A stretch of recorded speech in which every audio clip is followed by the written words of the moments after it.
Hi, my name is Christina Nguyen. I'm a freshman in kinesiology, and our group is Sexism Within the Workplace. I'm going to let the rest of my members introduce themselves.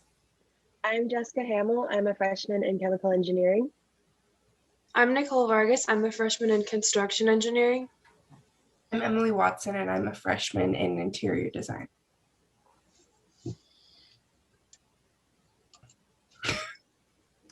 So beginning, we're going to introduce you guys to Sexism Within the Workplace. We are going to be discussing sex-based discrimination or sexism. This primarily is defined as unequal and biased treatment of an individual because of the person's sex. So in the workplace, if you see discrimination, this would be violating Title IX or Title VII of the Civil Rights Act in 1964. This was primarily to protect individuals from being discriminated against and by their employers, which would help them not be denied from benefits and promotions and other privileges in the corporation and workplace. So Title VII of the Civil Rights Act actually talks about not being discriminated against because of the race, religion, sex, or ethnicity. So when we're talking about the workplace, the target population would mostly be women. And there are a lot of issues, but the biggest one we know in society and is very prevalent still is the gender pay gap.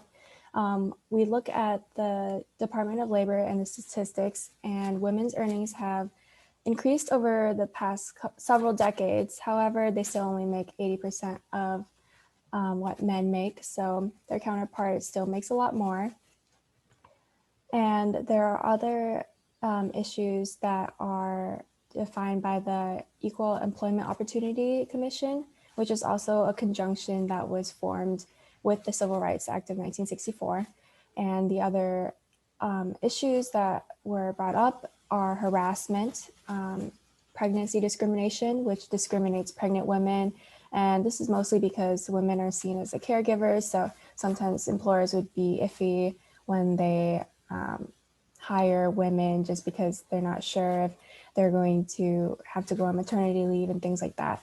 And then there's also just sex-based discrimination, and we'll talk more about these later.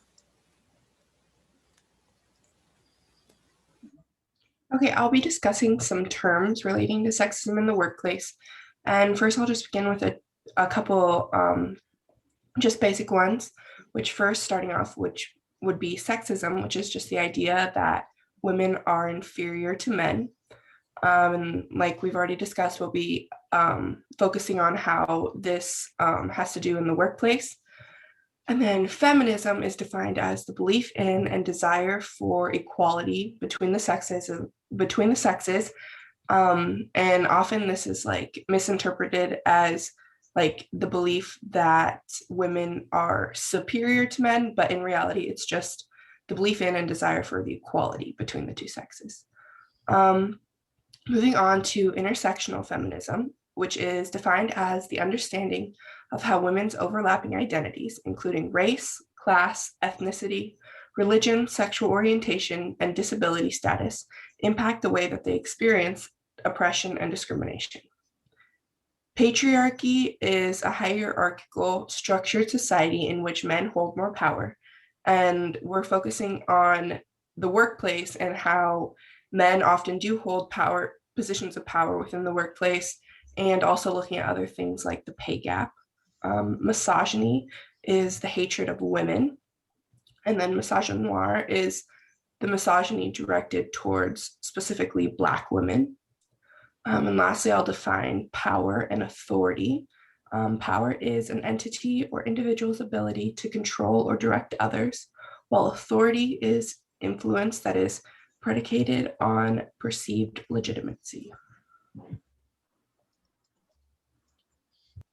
All right, so in order to understand the significance of some of the events that I'm going to discuss that are used in order to determine how sexism has changed through time, I'll start off by introducing some relevant policies and laws from the past. Until the 1960s and 1970s, women faced extreme sexism in the workplace. Even after some of these major events, sexism still exists to some extent in today's daily life. The 1963 Equal Pay Act outlawed gender-based wage discrimination and required employers to pay women and men the same wages for work. This was the first law prohibiting gender discrimination. The Griggs versus Duke Power Company was a landmark Supreme Court decision stating that qualification tests must fairly measure the knowledge or skills required for a job. This court case went on in 1971 and was a huge deal. The National Organization for Women was founded by Betty Friedan and others in 1966. The goal was for it to focus on women's rights in the workplace, and it fought against legal and economic discrimination against women and lobbied for the Equal Rights Amendment. Unfortunately, to this day, it is still normal for many mothers to never return to work after having their children. While thoughts that are similar to this most definitely can have a connection to one's culture or the way they were raised, it's sad that this has become the expected for many women, since many women do actually desire to return to their jobs. Despite this, there are still many women who do want to go back. This may not correlate directly to sexism in the workplace, however, there are some connections we can draw between the two.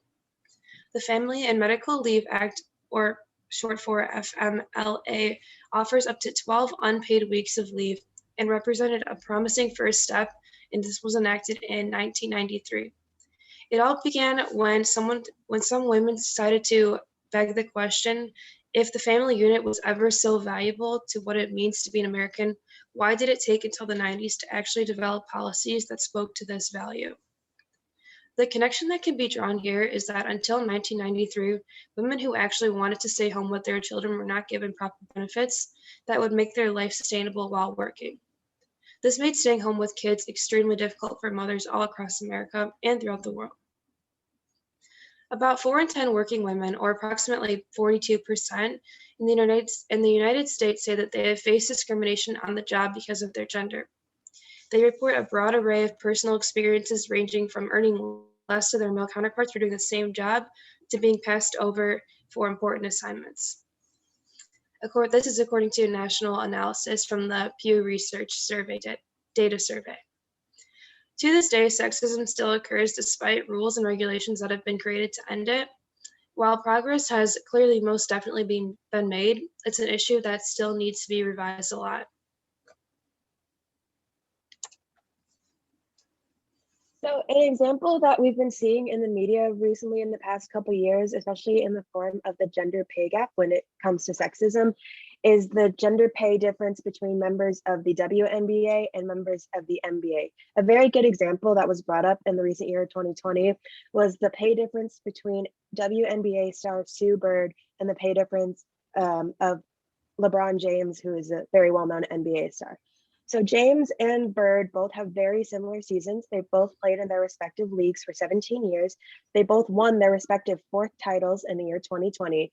Yet LeBron James makes around 37.44 million, while Sue Bird's base salary is about 215,000, which if you do the math, that is not even 1% of LeBron James's salary. It is 0.574% of his salary.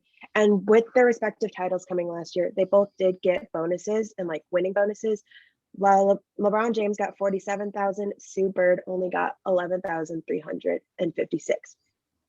The WNBA, however, is now starting to take steps to help improve the pay of its members. Last year in 2020 in January, the WNBA and its players unions agreed to a collective bargaining agreement, which would help improve players' benefits, such as giving players paid maternity leave if they were to have children during a season. It also increases the players' top salary to 500,000, which is a great improvement from where it is now. And then, so as Nicole stated, a lot of steps have been taken to help resolve sexism in the workplace, but there are still a lot of things that need to be done.